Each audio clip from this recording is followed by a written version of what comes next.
数万条鲶鱼成群结队集中游向有吃的地方，每次喂食的场面都是异常火爆，丧尸般的你追我赶瞬间铺满了整个鱼塘的水面。大家可能不敢相信，渔民使用的是动物边角料打碎之后变成粉状，直接投喂给鲶鱼当成饲料食用。如此高级且神秘的饲养配方，不仅能够低成本的将数万条鲶鱼喂饱，并且还能让它们吃上最喜欢的饲料。但是还处在幼苗期的鲶鱼就会给它们投喂一些更加有营养的配方，促使其加快生长的速度。无论投喂动物的边角料还是更加有营养的颗粒饲料，鲶鱼都会疯狂地进行抢食。那么今天将带大家见识一下印度渔民投喂鲶鱼时的震撼场景。早上刚起床的拉希和拉库里还没来得及吃早饭，就马上开始准备投喂鲶鱼的饲料。早上的雾气还没散去，成群结队的鲶鱼在听到响声之后，便很快就集合在鱼塘边上等待喂食。20公斤一包的饲料便是鲶鱼幼苗的早餐，3包120斤饲料就能够将数万条鱼苗给直接喂饱，只需早晚各投喂一次。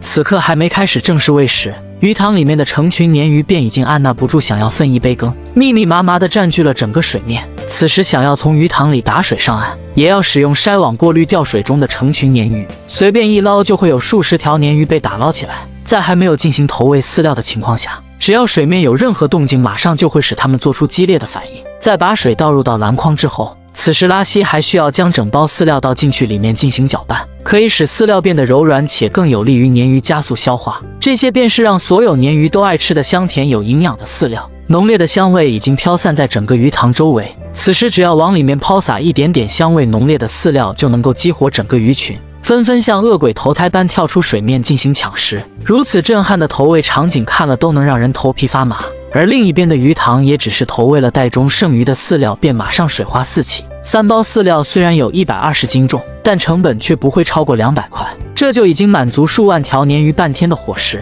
此时库里拉手上的饲料随便就能引起鱼群的骚动，甚至手上粘着的饲料都能帮你给舔得干干净净。排山倒海般的疯狂抢食，这是饿了第几天才会有如此激烈的反应。这口1亩地不到的池塘最少饲养了5万尾的高密度鱼苗，而在进行投喂时，它们需要下到1米深的鱼塘里进行投喂。只有这种高密度的养殖方式，才能尽可能的帮助渔民降低成本和提高出货的频率。每一次投喂都必须控制鲶鱼的食量，所以在抛投饲料的过程中，拉希和库里拉需要尽可能的平均抛洒。虽然饲养的密度极高，但是鲶鱼可以在含氧量极低的情况下也都能够存活下来。而且鱼塘里并没有像样的供氧系统，也根本不需要。少了电费方面的支出，便可以极大的降低饲养它们的成本。可以发现，只要饲料抛洒过的地方，都会出现大片鲶鱼飞快地窜出水面进行抢食，好像永远都喂不饱的样子。但越是投喂到最后，鲶鱼也就没有开始之前抢的那么激烈。在把120斤重的饲料全部投放出去之后，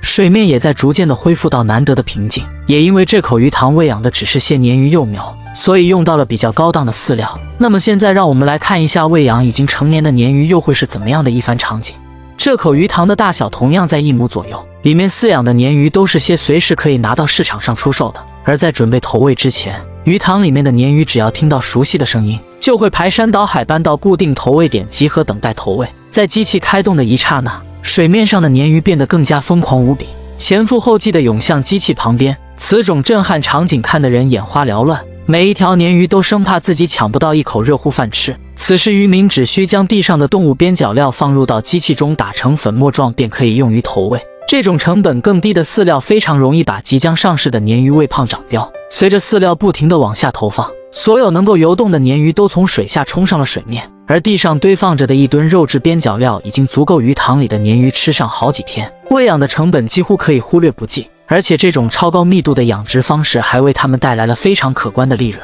鲶鱼是一种肉食性鱼类，可以说是无肉不欢的物种，而且在抢食过程中表现得非常凶猛。这种肉类饲料能够让它们迅速增重，体重会在2个月内疯狂飙升，从幼苗饲养到上市也只需3个月时间，此时体重便可以达到10斤以上。用于投喂的地点只有一个，在多达2个多月的饲养过程中，每一次喂食之前，鱼群都会下意识地集体狂奔到投喂点，稍微有点迟疑的都会被其他体型健壮的鲶鱼压着身体划过，场面犹如世界大战般疯狂。长到一定体型的鲶鱼食量一般都非常惊人，要是只投喂颗粒饲料，成本就会成倍的增加，卖鱼的利润还抵不上买饲料的钱。所以为了尽可能的降低成本，在鲶鱼喜欢吃的同时，还要能够让它们增加体重，这里的渔民已经想尽了所有办法，此时的动物边角料就成了最佳选择。那么大家喜欢吃这种方式喂养的鲶鱼吗？它的味道怎么样？